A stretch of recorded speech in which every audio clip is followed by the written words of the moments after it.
בטח שאלתם את עצמכם, מה זה כל הבלונים מסביבים, מה המצלמה עכשיו תוכל לראות. והמגישה החדשה שיש לנו פה. נכון, אז זה לא אני נהייתי יצירתי פתאום.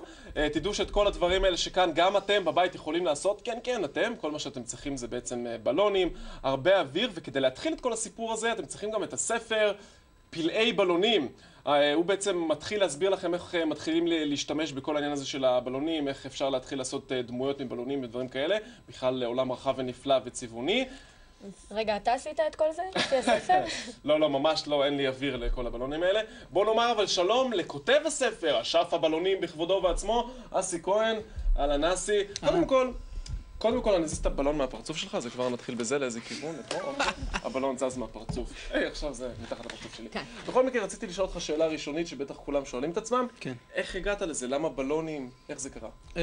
זה התחיל בתור הובי, ניגנתי בלהקה, הייתי עושה בתור קטעי קישור כל מיני בלונים, וראיתי שזה מצחיק אנשים, אז נהניתי. בשביל החבר'ה. כן, בשביל החבר'ה, הייתה לי דמות בו בליצן ושם זה התחיל. כמו שאני עשיתי חיקויים של מנחה בזאב ובסוף הגעתי לפה. איזה דברים למשל אתה יודע לעשות? הכל, זה פיסול לכל דבר. בעצם ברגע שמבינים שזה חומר, כמו זכוכית, כמו עץ, כמו ברזל, אז אפשר לעשות הכל. זה עניין של למידת טכניקה, ובעצם בשביל זה עשינו את הספר. לא נגמר לך אוויר בשלב מסוים? לא. אוקיי. אתה יכול ללמד אותנו משהו קטן? כן, בהחלט. אבל קטן שלא יהיה קשה מדי. שכל אחד ייקח לעצמו בלון. איזה עוד צבעים יש? אני לא רוצה מצליח. ירוק. להוסיף שיש גם יש בספר גם סיפורים קטנים שהוספנו, הנה. לוקח לך שם, אני נופח פה, תפסת אותו שם. מה, הסיפורים שמלווים את היצירה בעצם? כן, לכל... נגיד וניפחנו כמו שאתה עושה עכשיו. זהו, אני ממליץ, לא ממליץ, אני דורש לנפח עם משאבות, כי מה שעשיתי עכשיו תכלס זה מסוכן, צריך לדעת איך לעשות את זה, הפיצוץ יכול לפגוע בעיניים, צריך להיזהר מזה. אז לקחת את זה בחשבון, יש משאבות, יש היום ערכות בלונים בחנויות, ואפשר לעשות את זה. אז בואו נתחיל לראות מה אנחנו עושים עם הדבר הזה. אז מה שאנחנו נעשה עכשיו זה דמות אחת מתוך הספר, שהיא פרפר בעצם, אז בואו. הכלולה, אני מקפל בועה קטנה. בועה קטנה? בדיוק. לא לפחד. בועה קטנה ולהחזיק אותה, להחזיק בחיבור כנוזלים, ופשוט בורח לנו. אנחנו מתנצלים על הרעשים, כן? כן. עכשיו אני תופס, שימו לב, מין חתיכה בסוף כזאת, אני משאיר לי. כן? כן. אוקיי. ואני מחבר פה, אני יוצר לולאה. אוקיי? רגע, אני לא הלכתי עם מה שאנחנו מקפלים עכשיו יהיה פרפר בסופו של דבר. זה לא לפחד. שימי לב מה יש לי כאן. רגע. מצוין. אני חושבת שהבלון שלי פשוט מנפח יותר מדי.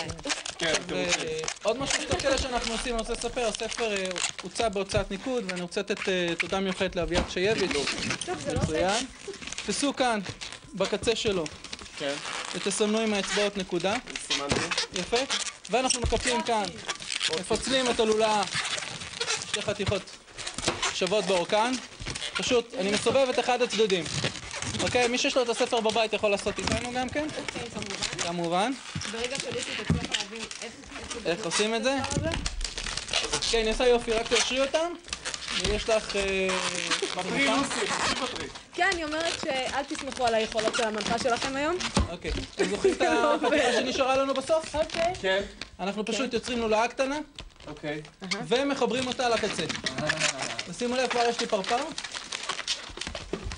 רונה. מגניב. עוד טיפה... ספיר, נראה לי גם את יכולה לוותר על הרעיון. ויש לכם יופי של פרפר.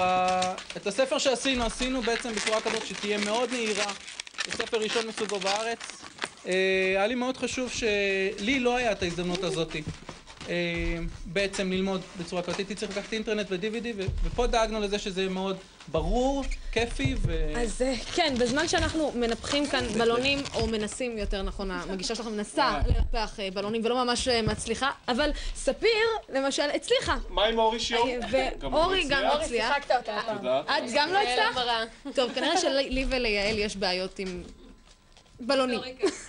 טוב, אז אני רוצה לומר תודה לכל מי שהיה איתנו היום, לאורחים, לך אורי וכמובן ספיר. גם לך לוסי, אנחנו נהיה כאן שוב מחר ובכל יום השבוע, ואחרי 3 שבועות של לחימה, בואו נקווה שיהיה לנו קצת יותר שקט.